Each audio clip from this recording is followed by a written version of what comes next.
All right, I think we're live now. So good evening. I don't see anybody logged in just yet. We'll give it just a minute here. Make sure I'm on the right channel. Hopefully I am. All right, there we go. Now we're getting going. Okay, give me just a second here, guys. If you're already in here, give me a second to get all set up and all ready to go. And okay, while I'm doing this and waiting for some people to join, nobody's in here yet. Just me, just by myself. But as we're waiting on people to join, somebody thumbed up already. But either way, I'll just give the disclaimer I normally give. If this is your first time here, this is a weekly live broadcast I do pretty much every Thursday evening, 7 o'clock Central. You know, sometimes things get in the way. I can't make it. Sometimes I know ahead of time. Sometimes I don't. So if I'm not here, I apologize on a Thursday evening. But I try to do every Thursday evening, 7 o'clock Central. It's just pretty much an Ask Me Anything session. I don't have a topic planned out. I just do my best to respond to the chats as they come in. So leave your comment, leave your question. I read through them all pretty much. Don't be rude, be family friendly. Don't start cussing at people or anything inappropriate like that. We'll kick you out if we have to. But that's about it. So we got 2 people in here already. And that's it. Well, William Chapman, the first one to comment tonight. Merry Christmas to you too, William. Hopefully you're doing well. While we're waiting on some people to join here, I'll just kind of leave some updates here. It's been kind of busy and hectic here lately. I imagine it has been for everybody. So if I've been a little bit unresponsive to the comments on the channel, I apologize for that. I'm trying to get caught up on those things. It's just been, it's that time of year. It's Christmas season. I got a lot of things going on besides just work. So you understand, hopefully. Anyway, we'll get to it. So, William, you're at work. You're working, about to go home, and you're on the live broadcast. Hopefully your boss doesn't know about that. But thanks for joining, man. I appreciate it. And Kenneth Meggers is here. Hello to you, Kenneth. Good to see you. Glad you could make it. And hopefully we get some more people joining pretty quick and get some chat going, because otherwise I don't have topic planned. Hello to you, Brad. Brad Smith says, hey. Brian Hoyles, I think it is. Hello to everyone. So hello to you, Brian. And Mark says, Merry Christmas and Happy Holidays. Merry Christmas to you too, Mark. Thanks, I appreciate that. I did get a Christmas card the other day from a viewer, from Farmer Rob. Sent me a Christmas card, a nice little note inside, a couple of pictures of his animals that he was raising, so that's pretty cool. Charles Cruz says, hey, Chris, how's it going? I'm doing well, thanks. Hopefully you are too. Shenardison, that's a hard name to say. Hello to you. Generations Homestead from Colorado is here. Holiday Hills Dirt Patch, good evening. Ernest Pruitt, Merry Christmas to you too. And William says, I got to candle some eggs when I get home. Well, good luck with your hatch. I hope it goes well. Whoever the winner from our free egg drawing got notified, got their eggs today. So hopefully they have a good hatch as well. And BM Itch, I don't know how to pronounce that, says, what's up, Mr. Quail? I guess that's me. Well, not much. Just been crazy busy working and getting ready for Christmas next week. Happy Holiday, or Holiday Hills, or I called you Happy Holidays. Holiday Hills Dirt Patch says, Merry Christmas to everyone here. Merry Christmas to you. Billy says, okay, here we go. I think we got a question here. Or maybe just a comment about a rabbit. It says, my rabbit gave birth 2 weeks ago for the first time and had 9 kits, and so far all are healthy. When should I take the nest box out? Good question. I've actually addressed that in video before, but that's a great question to talk about here, because it's been a while since I've done anything on video on that. Usually I take the nest box out. I just let the rabbits kind of determine. So it's going to be pretty quick. Usually it's when they're 2 to 3 weeks old, something like that, when they stop using the nest box on a regular basis. What you'll notice is initially somewhere around 8 days old, something like that, they'll probably start venturing out of the nest box and then back in the nest box and then out of the nest box, back in the nest box. And whenever they get to where they're spending most of their time outside of the nest box and they're not spending a lot of time in the nest box, I go ahead and remove the nest box at that time. But usually that's 2 to 3 weeks, somewhere right around in there. I just kind of watch them and kind of get an idea and a feel for it. So hopefully that answers that one for you, Billy. You're not at 2 weeks old, they probably don't need it anymore, so you're probably going to be fine to remove it. But if you're worried about it, leave it in there for another week and then take it out and you should be good. So where are we at here? Lauren says, hi all, can't stay. Birthday is tomorrow and celebrating tonight. Hi and bye to all. Well, Laura, thanks for spending a little bit of your birthday with us. Happy birthday to you indeed. Hope it's a great one. Don't celebrate too hard. Maybe you don't have to work tomorrow, but most of us do. So anyway, have a great night and happy birthday to you. Kathy says good evening to Chris and hi to everyone and says give a thumbs up. So thank you for that, Kathy. I appreciate it.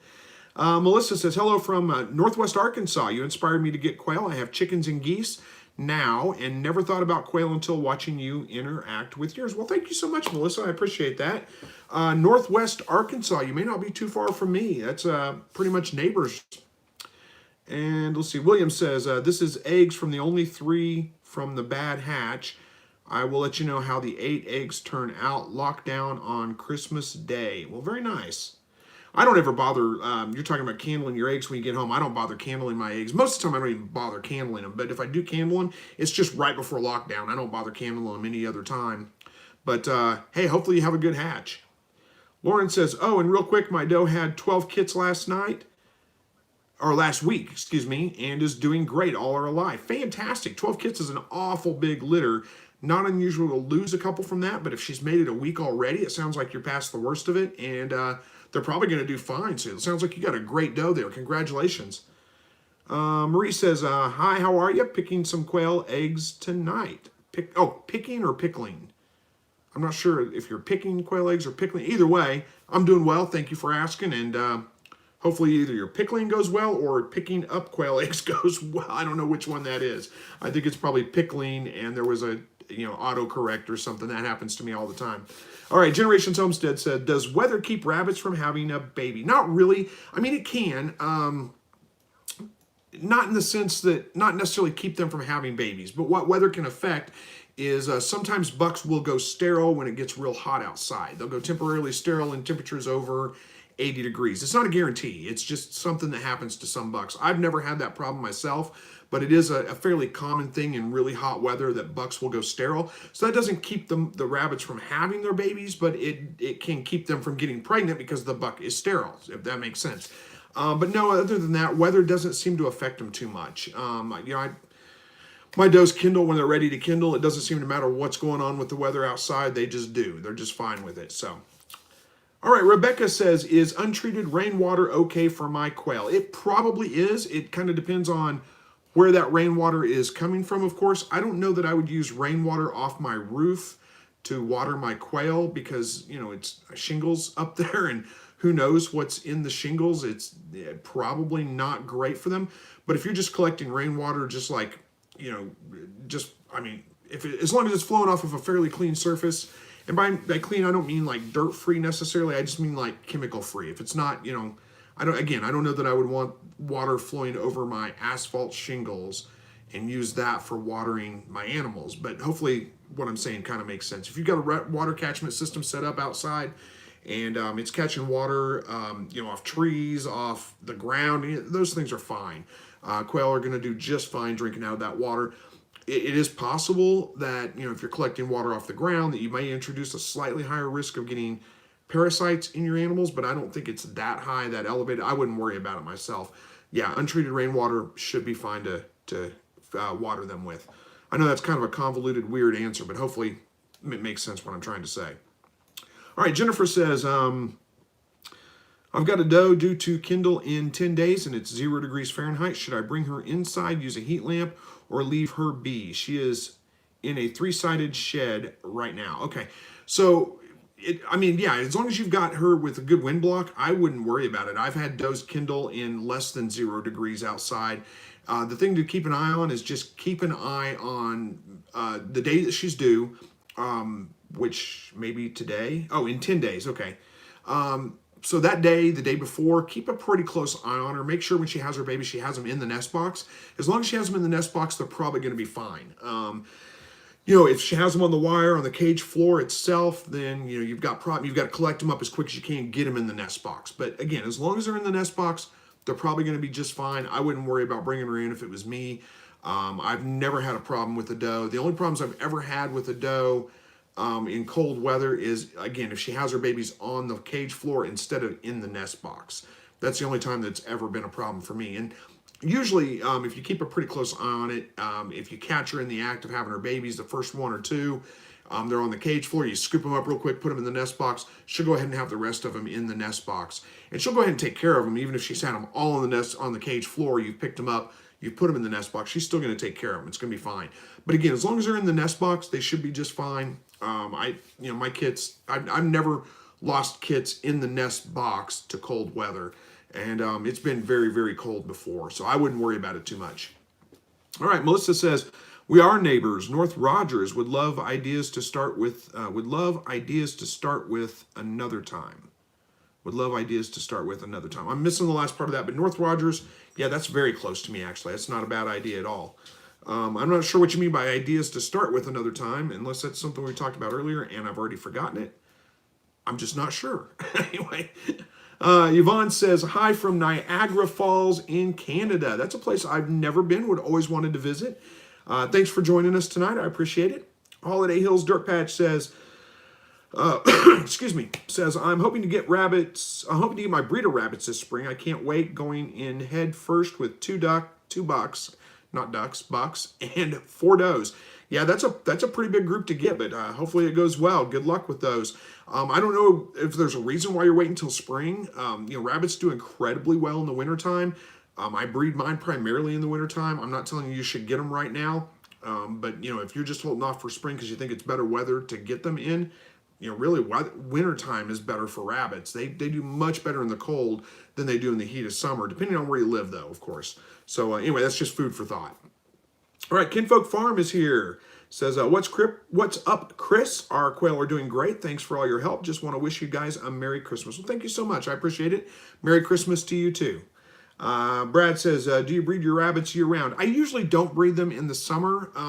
I've got just standard New Zealand white doe and a California buck, and it's just awful hard on them in the summertime when it's hot. So I usually take the hottest months of summer off. So I'll take off like July, August, September, and then I'll breed the rest of the year. I just give them a break. Now I am looking at getting into, maybe a couple of Altex rabbits, which are a very heat tolerant breed. They're basically a New Zealand white, but they've been bred to be very heat tolerant. I may go ahead and breed those all year round when I get them. I don't know yet. We're going to see. All right, Cruel Intention says, hi, bro, from Savannah, Tennessee. Hope all is well. Keep up the great work in vids. Well, thank you so much. And says, God bless you and yours, and Merry Christmas, too. Well, Merry Christmas to you, and God bless you as well. Holiday Hills says, I made my own quail cages, and I don't have a covered place for them right now. Oh, I got you. Okay, that's why you're holding off until spring. Well, that makes sense. Always have your cages in place before you get animals. That's good thinking. Again, don't let me pressure you into getting them. I just wanted to clear up something in case you were thinking that. You probably know what you're talking about, though, so don't. It makes sense. That makes sense. Oh, you're in Arizona, but the elevation's over 5,000 feet, and you get a lot of snow in the winter. Yeah, that's interesting to think. Nobody thinks of Arizona as getting snow at all, but there are spots in Arizona, like you said, where the elevation's real high, and you definitely get snow. We just had our first snow. Well, if you guys watched my video, you probably saw me standing out in the snow. Was it Tuesday's video that came out? Was standing out in the snow. What was the video talking about? I can't remember. Was that feeding mealworms, or was that? I don't remember exactly which video it was, but anyway, it snowed. It didn't snow that much. We got just enough to kind of lightly cover the ground. It wasn't even an inch, wasn't even a quarter inch of snow. I mean, it was just very little, but it was cold. The roads got a little bit covered with snow and got a little bit icy. They canceled school for 2 days, and now we're back up, and it's supposed to be like 55 degrees on Saturday, so it's not too bad. Southwest Missouri is not a terrible place to live in the wintertime. It could be a lot worse. All right, William says, looking at going MPIP, what is your opponent in doing this looking for feedback? I think what you mean, what is my opinion? It's probably another autocorrect. I don't know if there's a reason to go MPIP unless you plan on, going like selling eggs and selling across state lines and those kinds of things and shipping eggs out and all those kinds of things. Then yeah, you definitely need to go MPIP. It's a requirement to do that.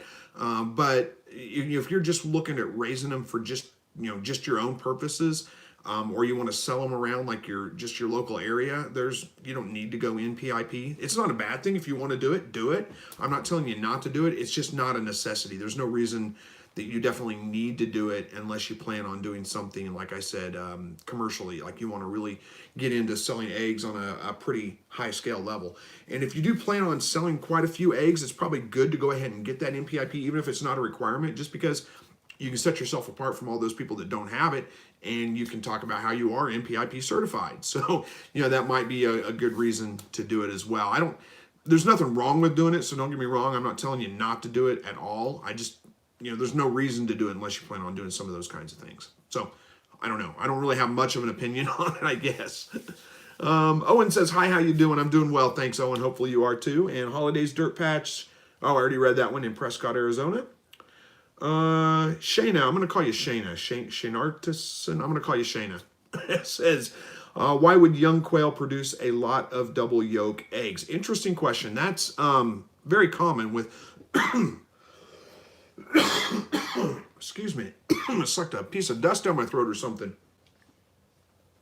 Very common with young quail. When they first start laying eggs, you're going to get double yolk eggs. You're going to get little bitty tiny eggs. You're going to get eggs with no shell on them. You're going to get all kinds of weird eggs. It's like it just takes a while for them to get into the mode of actually laying eggs. So it's a pretty common thing. I couldn't tell you exactly why that is the case, but it is very common with birds when they first start laying eggs. So your younger birds, it's going to happen quite a bit. It's nothing to worry about. It's not a sign of anything going wrong or anything bad. It's just normal. All right.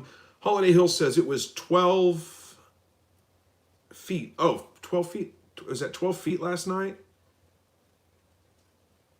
Yeah, I'm not sure if you're saying it was 12 feet or 12 degrees.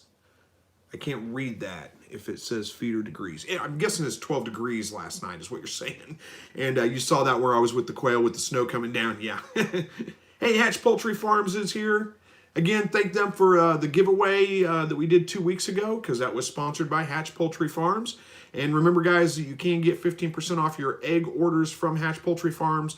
Just use my affiliate code, which is in any of my recent video descriptions. You can get to them there. All right. Judge Judy says, I'm located in Monette. Hey, Monette's not far at all. Says, where do you find quail food for a good price? Also, do you ever have any problems with predators? I don't have too many problems with predators because I live in town. So, I mean, I live right at the edge of town. We do get, I've seen a coyote or two running through here before. Occasionally a deer in the backfield, or I've even seen a wild turkey come through. We've had some skunks, possums, an armadillo, and a groundhog live in my backyard way back in the back corner of the backfield. But I don't have too many problems with predators. It's not a big issue where I live. I'm not out in the middle of the woods, so not a big deal. As far as where I get my quail food for a good price, I get it in Neosho, Missouri, at a company called MFA Agri Services. They may have an office or a store in Monette. I'm not sure, or closer. I know they've got one in Neosho. They've got one, I believe, in Lamar, Missouri.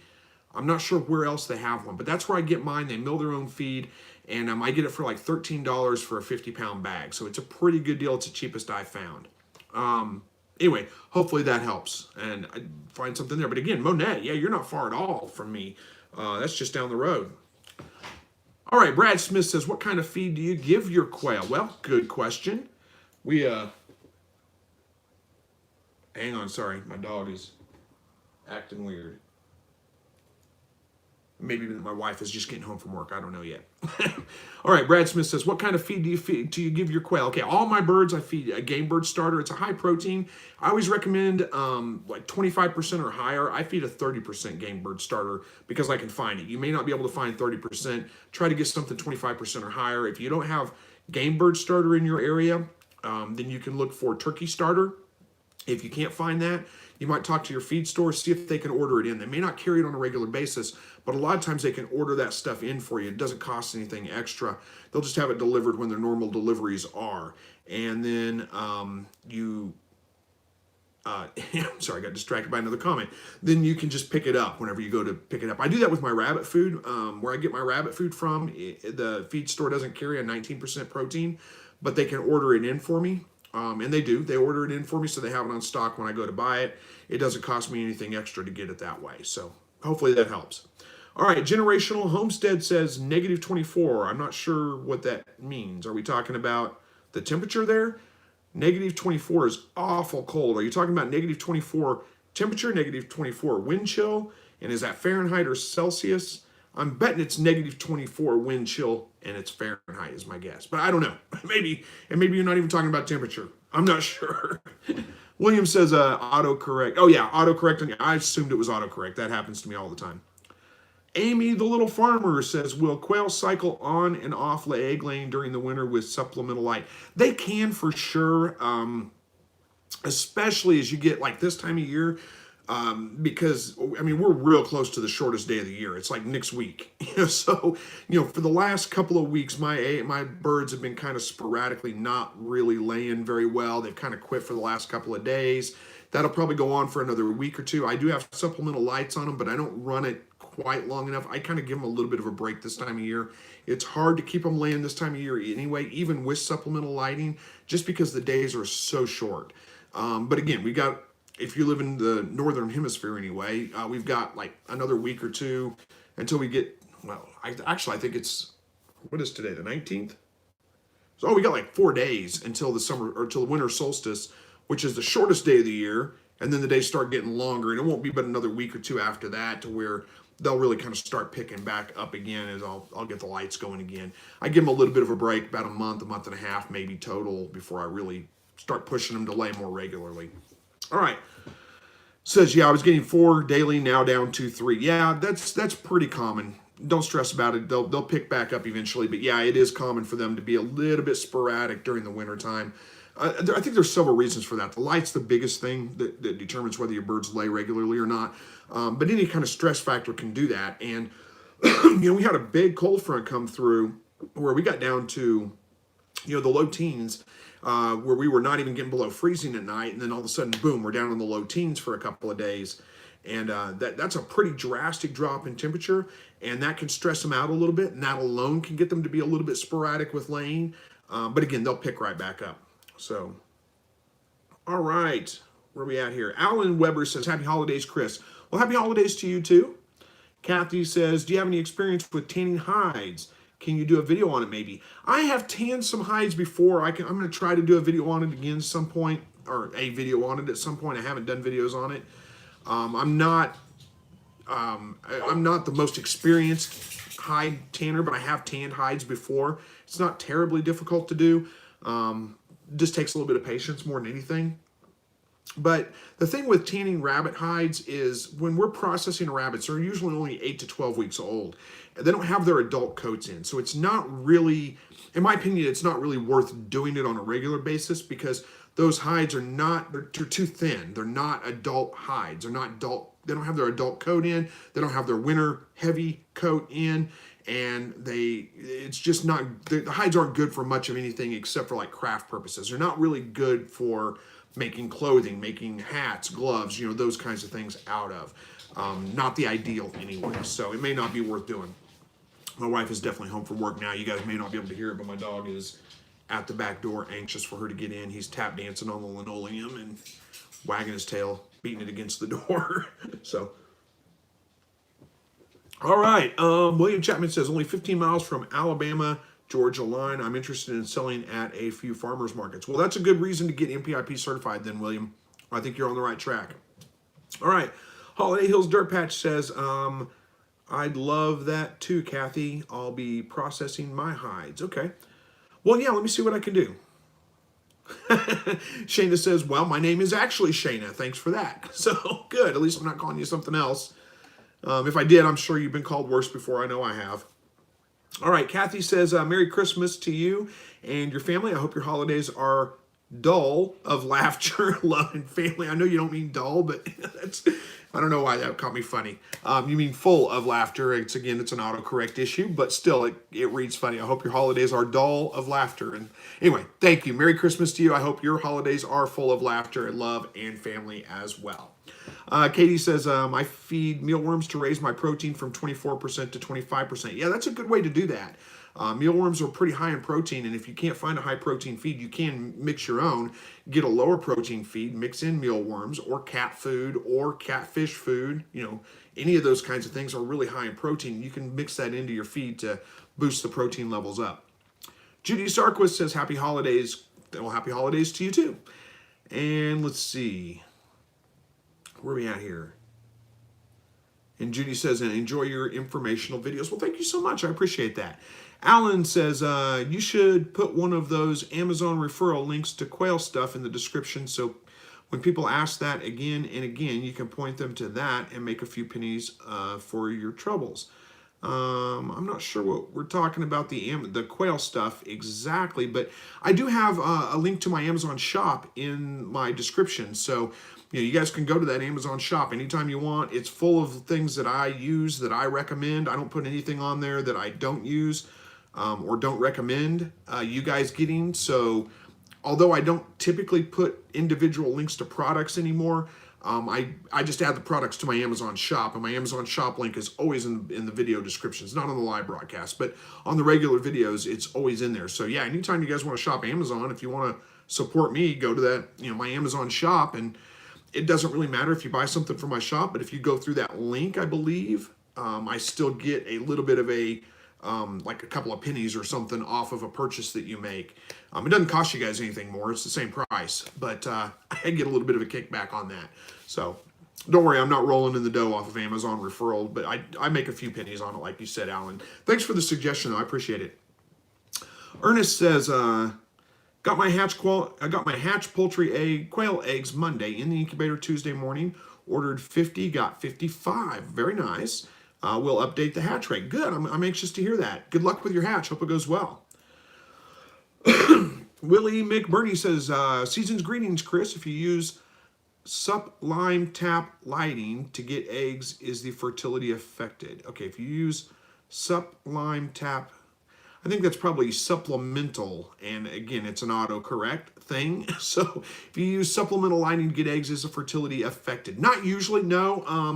I mean, it can be. There is roosters seem to be a little bit more sensitive to the light than the hens do. So even when your hens aren't laying, a lot of times your roosters are still crowing. And if your roosters are crowing, that means they're ready to breed and they're fertile and they're going to be trying to breed your hens. So you're going to get fertile eggs. Hopefully that kind of makes sense. Now it can happen where your hens start laying before your roosters are in breeding mode, so to speak, but it's rare. Usually your roosters start crowing before your hens start laying, so your roosters are ready to breed before your hens are ready to lay eggs, and therefore you have fertile eggs. Hopefully that makes sense. So I wouldn't expect it to increase my fertility, or excuse me, to impact my fertility any. All right, Amy the Little Farmer says, trying to plan for deviled eggs for Christmas, treat for my family, and just need the girls to cooperate. Yeah, that can be difficult. Sometimes you have the great plans worked out, and the quail just, it seems like they figure that out, and they're like, nope, not going to do it. And then as soon as Christmas Day passes, they'll probably just, boom, start popping out eggs like crazy. I think they're being stubborn. That's probably what's happening. Hopefully you get enough eggs, though. Good luck with it. Katie says, can I use a heat lamp for a light substitute? You want to use a heat lamp to provide them with light to get them laying? Is that what you mean? Like you want to use a heat lamp as supplemental lighting? It's probably not going to be your best option for that. First of all, you're going to have to keep it on a long time. You'll probably burn it out pretty quick. Maybe not. The second thing is it can be fairly dangerous. You don't really want to leave a heat lamp going in a place where there's dust or any of those kinds of things. And a hutch is not a great place for that. I don't think it can catch fire pretty easily. The third thing with that is it's not, usually heat lamps are red, which is not really a good visible spectrum. It's not a good spectrum of light to get them to see that as extending the daylight and therefore laying eggs. Not that they consciously make that decision. It's just not the right color of light for them. They don't need full spectrum lighting, but I have found that, white-ish light, whether it's white, more yellow, more bluish, not blue light, but you guys know what I mean. Some lights are a little bit more on the yellow side, some are a little bit more on the blue side, some are a little bit more white. Those lights tend to work better. Red lights don't seem to really do much for them on that. So hopefully that makes sense. It's also going to be a lot more expensive to run a heat lamp, electricity-wise, than it is just a regular light. So hopefully that helps. All right, Rick says, how do you make the final decision on hatching versus chicks to get started with quail? Well, that's a good question. I think, I always tell people, here, let me grab a drink here. All right, what I always tell people when they're trying to decide, do they want to start with eggs or do they want to start with chicks? It depends a little bit on what your background is. If you're familiar with hatching eggs, like you've hatched chicken eggs or things before, and you're pretty confident, you can get a little bit more bang for your buck with ordering eggs and hatching them out yourself. But at the same, if you're not familiar with incubating, it's not terribly difficult to do. You might be able to have really good success your first time, but it may be best to start off with chicks because you just get going a little bit faster. And you've got the birds. You know how to handle them at that point. You get experience with raising them up, with the daily care of them, all those kinds of things. Decide if it's something you want to do or not. It kind of sucked to have 100 eggs, have a really good hatch rate, and then decide, you know what, I hate taking care of these things. And then you're stuck with 100 birds as opposed to just getting a handful of chicks and raising them up. So, you're going to have to make that own decision for yourself. Those are just my thoughts on it. Again, if you have raised birds before, you know what you're getting into. You've got, an incubator, you've incubated before, you're confident with your incubating abilities, then go ahead and order eggs. You'll get a lot more for your money. But otherwise, I would think that probably better to start off with actually live birds. All right, Brad Smith says, what is the best thermometer for an incubator? An accurate one? I know this sounds like a smart aleck answer. I don't really mean it that way, but I don't know that there's a certain brand that's any better. I always recommend don't go with digital, go with non-digital. So either a dial thermometer, like a meat thermometer. I don't think I have one in here to show you right offhand. And make sure it goes down low enough. A lot of times meat thermometers don't read below 100 degrees. You need it to read below 100 degrees to get an accurate reading. Make sure it can be calibrated and calibrate your thermometer. You can look that up how to do that. It's not that difficult to do. It's boiling water based on your elevation and freezing water, and then you take the readings and you adjust it to make sure it's right. So calibrate it, make sure it's calibrated.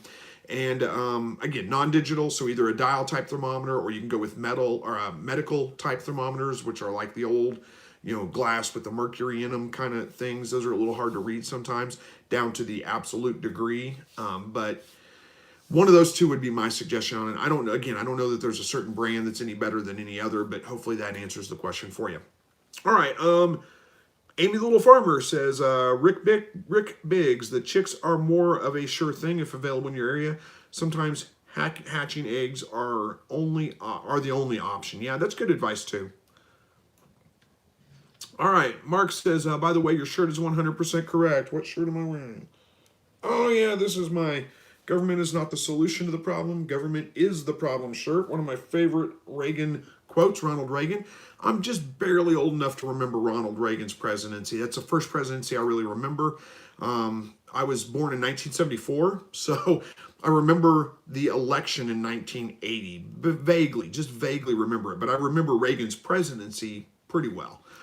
So anyway, Ford Ferguson says, have you done a video on putting overweight rabbits on a diet? I've talked about it before, but I don't think I've addressed that in specific video. A couple of things you can do is, just cut back on their feed a little bit. Don't give them quite as much. And you don't have to make drastic changes in their diet, but just feed them as much as they'll eat within 24 hours. That's really my advice on it. All right. Michelle and Elizabeth Almanza is probably right, says, have you ever had any button quails? No, I've not had button quail. I've only kept a Coturnix quail. I don't see any reason myself to keep button quail. They're interesting little birds, but that's not why I'm raising them. So for me, it just doesn't make sense. All right, Boris says, hello, Chris. Hello to you, Boris.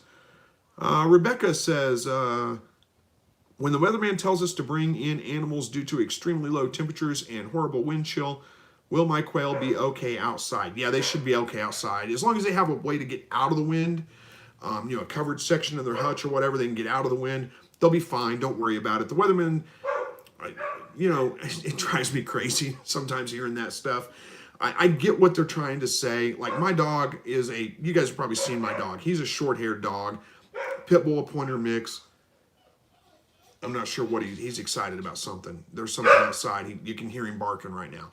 Anyway, it's not, I don't leave him. It would be bad to leave him outside all night long with no way to get out of the weather. That's cruel to him, for sure. The neighbor's dog is a Great Pyrenees. The neighbor's dog loves the cold weather. I mean, this thing's got more fur than it does meat. And it's so much, and I mean, it enjoys the wintertime. It lays outside in the snow and just like, oh, this is great. You know, you don't need to bring that dog in. The dog would be miserable coming inside. Same thing with your quail, your rabbits, and all those kinds of things. They're well accustomed to living outside. They're perfectly fine. It's nothing to worry about. All right. Rebecca says, oh, I live on a flat land prairie. Oh, yeah, I imagine the wind is just terrible going through there. But again, give them a wind block. Give them some area where they can get out of the wind. And as long as they can get out of the wind, they're going to be fine. You don't want to leave them outside in the wind. Whether it's dangerously cold outside or not, you need to give them a way to get out of the wind. You wouldn't want to stand there with wind blowing on you constantly, no matter what. And they don't either. All right, Amy the Little Farmer says, Ford Ferguson, agree with the rabbit diet video. Well, let me see what I can do. Maybe I'll address that in a video this week, get it a little bit more in detail for you guys, try to get that out next week. I always need video ideas anyway. Sometimes I run out of, I get like video block, it's like writer's block. I don't know if that's creator's block maybe. I don't know what you call that. All right, William says, Chris, I know other people will agree. Thank you for doing all the videos. You have helped me time after time. I'm only as good as the knowledge I gain. Thank you, and Merry Christmas to you and yours. Well, thank you so much, William. I appreciate the kind comments there, and I'm glad to hear that the videos are helpful for you guys. All right, Melissa says, is it true that people with a chicken egg sensitivity do better with quail eggs? Many times they do. That is true. Many times people are allergic to chicken eggs, but they can eat quail eggs just fine. In fact, I did address that in video at one time. Quail eggs are used to cure or treat, all kinds of things, many things. I mean, unbelievable amount of stuff where there is actual scientific evidence that they can be used to treat it. Things like diabetes and heart disease and eczema and, just all kinds of things. It's crazy. Now, to get those benefits from them, you have to eat the eggs raw. You can mix them up in a smoothie or something like that, not just, you don't have to do it Rocky style with a glass. That would be, it's kind of weird. But anyway, that there's really good evidence that there's some real health benefits to quail eggs. And again, raw, not cooked. Once you cook them, you kind of kill off that stuff. But anyway, you can go back and watch that video. What was it called? Using quail eggs to treat just about anything, I think is what it was called. And I go through that and I leave some links to some supporting documentation you can go read through. All right, Robin says, likes my shirt too. Thank you very much. Brad says, what's your average hatch rate for quail? Oh boy, that's a tough one. I think I would probably say I average somewhere around probably 80% hatch rate. Sometimes I get really much better hatch rates than that. I might get several really good hatches, and then I have one or two that are kind of rough, and I get down in the 60 to 50% range. And then I pick back up and I get a 90% or a 70% hatch rate. But I think I probably average close to 70 or close to 80%, excuse me. Tommy says, thank you for all the videos you've done. They're very informative. Well, thank you, Tommy. I appreciate that. Gabrielle says, what do you think of aquaponics? Okay, aquaponics. I get asked this question pretty frequently. Let me grab a drink here. I guess people think it just kind of fits. And I will tell you guys, when I first heard about aquaponics and saw it, I thought, what a fabulous idea. This is so cool. And I researched it and looked into it. And the more I looked into it, the more I researched, the more I realized I don't think it's quite what it's made out to be. Aquaponic systems are incredibly prolific. I mean, they work really, really well. But the problem that you have is, the idea behind aquaponics is that you grow fish for food and it grows vegetables off the fertilizer from the fish. And, that can absolutely work. But the problem that you run into is the only kind of fish you can really grow in them to get a reliable fish yield out of it is pretty much tilapia. And I don't really like tilapia. I think they're kind of trash fish. I just don't think they're that good. The second problem with that is it gets way too cold here to grow tilapia outside. So I can only grow them for 4 or 5 months of the year, maybe. So that kind of kills the idea of the aquaponics year round. The second problem with that is, I could switch to something else like bluegill or catfish or something like that. It'd be unlikely that they would breed in captivity like tilapia do, or breed as well in captivity as tilapia do. And catfish especially, they grow really, really slow. It's hard to get them to grow, to reproduce in captivity. Bluegill might be an option. You might be able to do it with some bluegill, but and you don't have to have a fish harvest out of it. You could just do it with, like goldfish or something like that. But I don't know. Just I would have to have heated to keep it from freezing in the wintertime. I'd have to do some things. I may someday do something like that. I don't know, but I would probably not do it like the typical. What you usually see aquaponics done with is big like IBC containers, like the big, what are they, 225, 350 gallon white containers. You guys have seen them, I'm sure.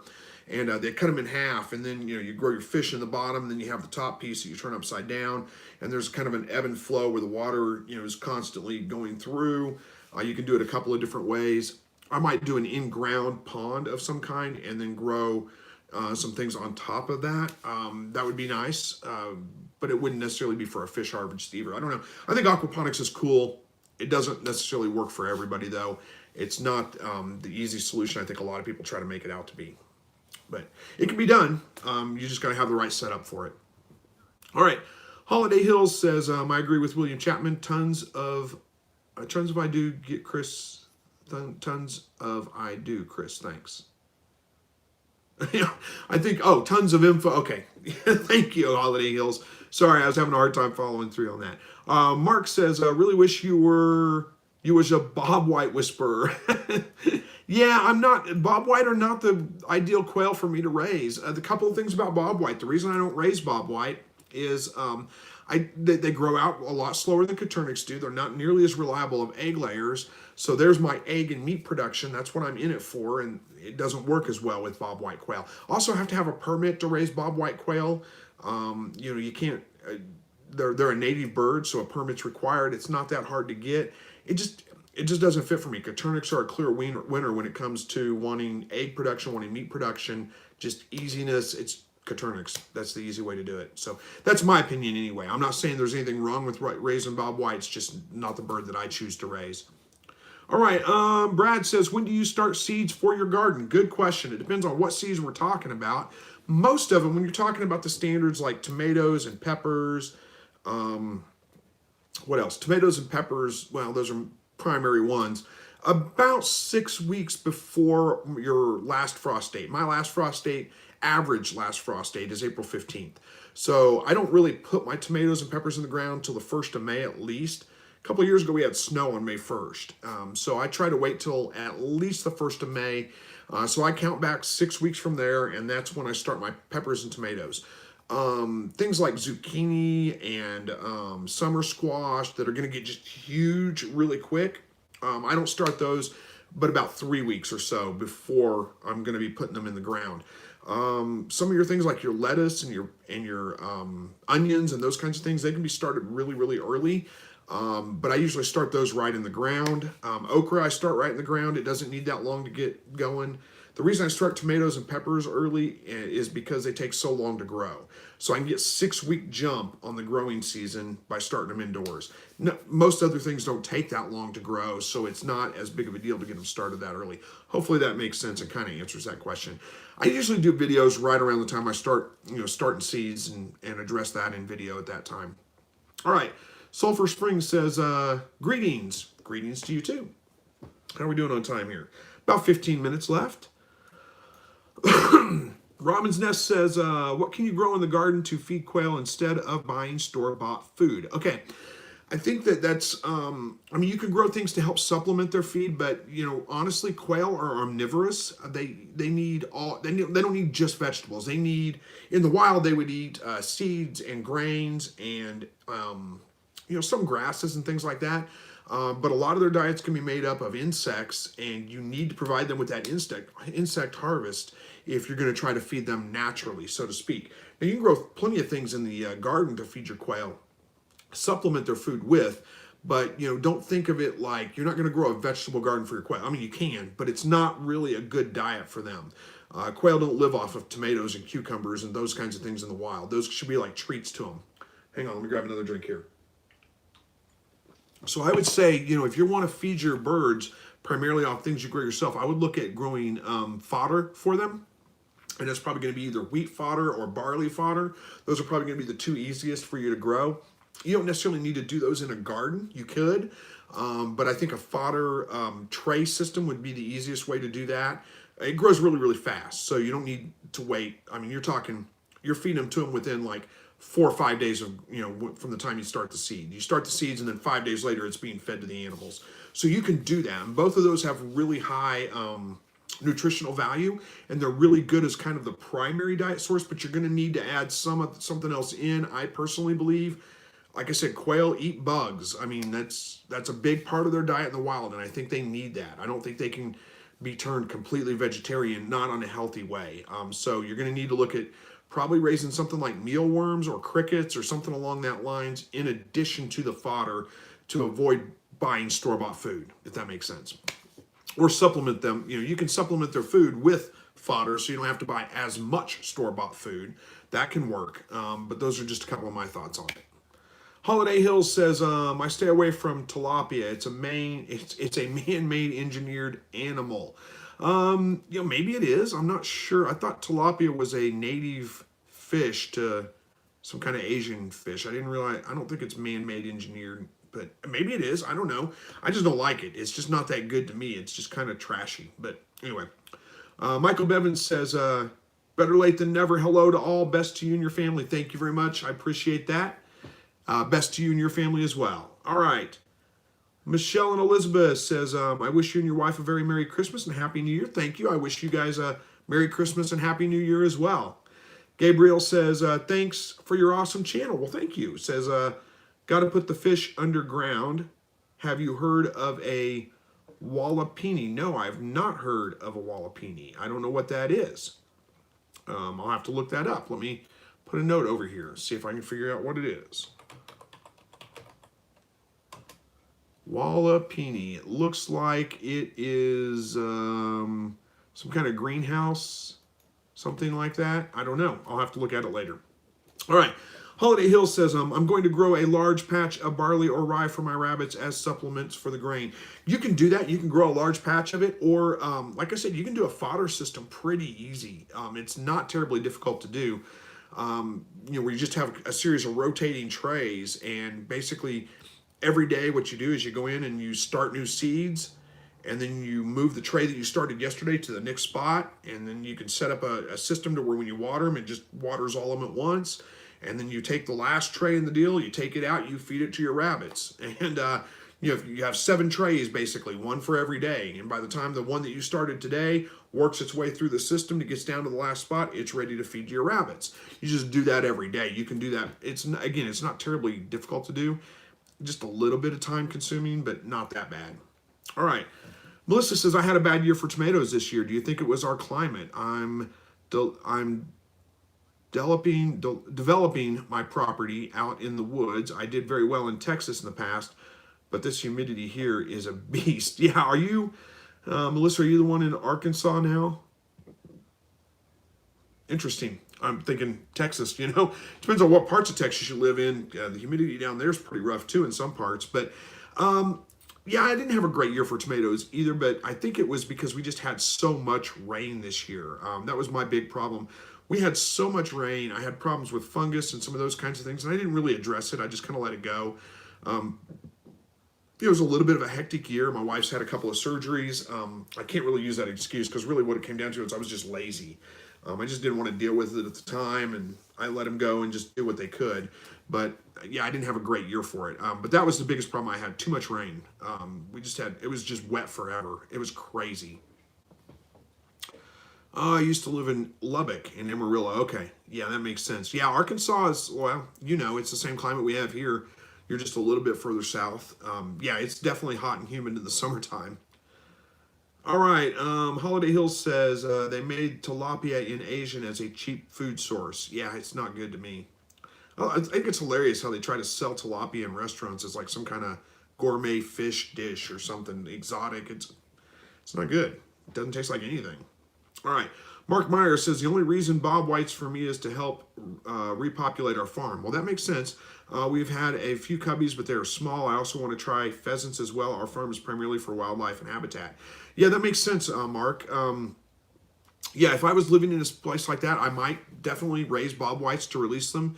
The biggest thing for bob whites are an edge species. They like to live in the short kind of scrubby brush that's at the edge of woods. So, if you have thick woods, you're probably not going to have very many quail in those. They tend to live, like I said, right at the edges, from quail to pasture. Those kinds of things, or from, excuse me, woods to pasture, forest to pasture, that kind of thing. So the biggest thing is, if you have fields that you hay or whatever, leave a patch on the side of them that you don't hay, and just let that grow and let that kind of go to scrub brush and stuff. And that will do more for bringing quail in than anything else, really. But you probably already know all those things. So, all right. Brad says, have you ever thought about getting honeybees? I have thought about getting honeybees. I don't know. I may do that at some point. It's just a lot going on. So, who knows? Holiday Hill says, interesting. That sounds cool, Chris. I think we're talking about the fodder system. Yeah, it's not terribly difficult. I haven't done fodder systems, videos on fodder systems before, but it's just like growing, if you've ever grown like microgreens or lettuce and tray, it's the same thing. You just move them through a system. You can do it a couple of different ways. All right, Gabriel says tilapia is trash fish. I'm looking into bluegill or brook trout. Brook trout might be interesting, but I think, if I'm not mistaken, I don't think brook trout do well in a pond. I think they need a pump. Like, they need circulating water and a current in order to do well. And the problem with trout here is that the summertime is just way too hot to keep trout in a closed-in container. They do fine in the wintertime, but then they die in the summertime. It's just difficult to make that work. You could farm bass, you're right. This is from Holiday Hills. Says you can farm bass as well. You could use bass. I personally don't like to eat bass that much either. I don't think bass are all that good. Crappie would be good. I don't know if you can get them to breed in captivity. I like crappie. I like bluegill, perch. Those are good. Rock bass, what we call goggle eye around here. I don't know. Some people don't know what that is. Those would all be good to eat. I just don't know if you could get them to breed. And that's the key to it. You got to get them to breed in captivity, or otherwise you're going to eat all your fish. You're not going to have anything left. It's not going to be self-sustaining anymore, if that makes sense. So you got to find something that will breed. That's why they use tilapia, because tilapia just readily breed in captivity. It's just easy to do with tilapia. But they can't handle the cold. You got to keep them warm. All right. Bubba says, hi, Chris from North Carolina. Does quail have to have an enclosure for sandbags? I think you mean sandboxes, not sandbags. It's probably another autocorrect thing. You don't have to put an enclosure around your sandbox. I do. I think it's probably best to, because otherwise you're going to run, like, every time it rains, it's going to get soaking wet. It's going to turn into concrete. So I think it's better to have an enclosure around your sandbox than it is to not have an enclosure around it, but you don't have to. You can do it either way you want to. All right. Jan says, oh boy, I'm going to try the last name. I'm bad with last name. Hung, maybe? Hung? Hopefully I got it right. Says, I breed my New Zealand rabbit twice 1 hour apart. 3 fall off down each time to do increase litter size from 6 to 14, but only 11 survived. Nice. Well, honestly, Jan, I mean, that's not bad. If you got 14 babies born and 11 survived, that's actually pretty good. It's very common. Rabbits have a hard time raising more than about 10 babies. So if you can get more than 10 babies to live out of a litter, that's a pretty good success rate with that. And it's rare that you find a rabbit that can sustain more than 11 babies at a time. It's just a lot for her to take care of and a lot for her to feed. But it's not really the extra breeding that increases your litter size. That has more to do with genetics than anything. So chances are the first time she had 6, this time she had 14. It was probably just because the first time she was a first-time mom, and she just had a smaller litter because she was a first-time mom. She's probably going to knock out about 10 to 14 every time you breed her from this point going forward. But hey, it's not bad. You're actually doing pretty good getting 11 to survive. So congratulations there. Robin says, Merry Christmas to everyone. Merry Christmas to you too. Melissa says, I lost my rabbits this year the first time it got super cold. Really? Says, I insulated the hutch and moved it to the back up against the chicken coop to protect from the wind. I worry about getting rabbits again just to lose them. Interesting. I don't know what kind of rabbits you had, but losing your rabbits to the cold is a very rare thing. unless, again, like you said, unless they were just like right out in the open exposed. If they weren't protected from the wind, that can definitely happen, but it's very seldom to ever lose a rabbit due to cold. It makes me wonder if they didn't have some kind of underlying illness or something like that. It's kind of like the old thing of, always said, the old rabbit hunters always say, you don't eat a rabbit before the first hard frost. You got to have a hard frost. The hard frost will kill off the sick rabbits. Basically, so you avoid getting parasites and things like that. So it could be that they had some kind of underlying illness. Or again, like you said, if you had them in a situation where they couldn't get out of the wind, that can do it too. They can't stand being in constant wind all the time. They've got to be able to get out of the wind. But I am sorry to hear that. Hopefully you don't have those problems again. And I don't know where out here is. I lost track. You're in Arkansas, yeah. Lost them all on the same night. Yeah, well, that's tough. I keep mine outside. You've probably seen my design. I mean, I just have a hutch. I've got tarp sides on it, and I've got a tarp that I pull down in the front during the wintertime to keep the wind from blowing in on the front of them. That's it. They're in wire cages. There's nothing else to, no hay in their cages for them to snuggle into, nothing like that. Just keeps them out of the wind. So there's not any wind blowing on them. They are protected from the wind, but that's it. And they do just fine. I've never lost one to the cold. I wish I knew exactly what it was and what could be causing it, because I'd love to be able to help you fix that problem, but I'm not sure. I wish I had a better answer for you. I'm sorry I don't. All right, chat has all but stopped. Is everybody still there? Haven't gotten any few comments in the last couple of minutes. It's good. I needed a little bit of a break. I've been talking kind of nonstop for almost an hour now, but we are getting close to an hour on here, and the chat has slowed down, so we might wrap this up. Brad says, good night, Chris. See you next week. Thanks, guys. Hopefully I'll be on next week. Next Wednesday is Christmas, so who knows what's going on Thursday. Don't know for sure just yet, but I'm going to do my best to get on here and spend some time with you guys next Thursday.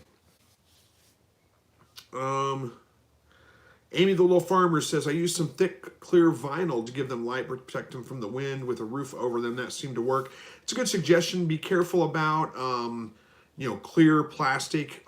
If the sun's hitting it directly, it doesn't matter if it's really cold outside. You can get a greenhouse effect going, and, that can be just as bad for them. So, and then Raymond wants to know about how to keep rats away. I would say rat traps. That's my best suggestion. Bait them with peanut butter. That would be my best suggestion on that.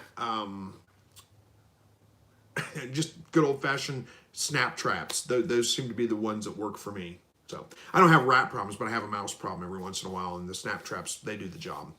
I wish I had better suggestions for that too, but that's what I got. So anyway, we're going to wrap this up, guys. I'm going to go spend some time with the family. Thanks for joining me tonight. God bless each and every one of you, and hopefully we will see you guys all here next week. If we don't, well, I guess even if we do, I'm probably not going to talk live again before then. So Merry Christmas to all of you. Hopefully you have a great holiday with your family. Get to slow down and just appreciate your family a little bit. Those are the true gifts of the holiday season. And for those of you out there that may be struggling right now, because I know it's not a happy time for everybody, or maybe the money's tight this year, you can't provide a lot of gifts for your kids, your families. Don't stress about that. Nobody's going to die from not getting Christmas presents. They're going to understand. I had plenty of lean Christmases when I was a kid, and I was just talking to my sister about this the other day. I don't remember one Christmas that we felt like disappointed because we didn't get lots of gifts. It was just, it's not about the gifts. It's about spending the time with family. And sure, the gifts are nice to have, and they're great, but don't stress about it if you can't provide them for your family. It's going to be okay. They're going to get through it. Make a, have a game day out of it or something, sit down and play board games or cards, or, do some silly stuff with your kids or something like that. Make it memorable for them. And that would be my suggestion on that. So anyway, God bless you guys. Take care. We will hopefully see you guys next week. Good night.